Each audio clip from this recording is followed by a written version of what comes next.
முள்ளிவாய்க்கால் நினைவிடத்தில் நமது தமிழ்ச் சொந்தங்கள் அழித்தொழிக்கப்பட்ட இடத்தில் எழுப்பப்பட்டிருக்கிற நினைவிடத்தில் மலர் தூவி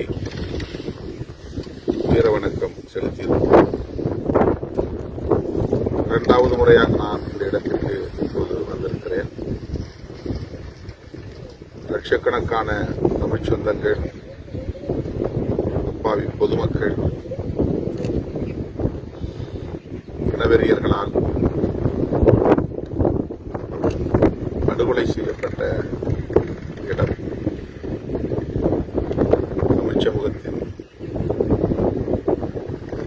வரலாற்றில் என்றென்றும் மறக்க இயலாத கொடூரம் அரங்கேறிய இடம். நந்தி கடலோரம் ஈகம் செய்த பொதுமக்களுக்கும் போராளிகளுக்கும் விடுதலை சிறுத்தைகள் கட்சியின் சார்பில் எனது செம்மாந்த வீர வணக்கத்தை செலுத்துகிறேன். அவர்கள் கண்ட கனவு தமிழர்களுக்கென தாயகம், தேசியம், தன்னாட்சி என்பதாகும்.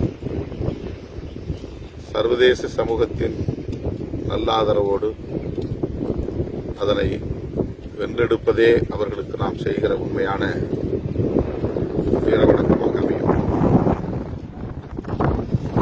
தமிழர்கள் எந்த தேசத்தில் புலம்பெயர்ந்து வாழ்ந்தாலும் நமக்கென்று ஒரு தாயகம் இருக்கிறது என்கிற நம்பிக்கையோடு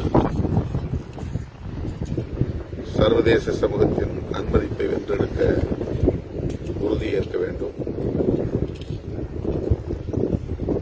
அறவழியில் அனைத்து தரப்பு மக்களின், அனைத்துலக நாடுகளின் நல்ல ஆதரவை வென்றெடுப்பதன் மூலமே அதை சாதிக்க முடியும் என்பதை மீண்டும் மீண்டும் வலியுறுத்துகிறேன்.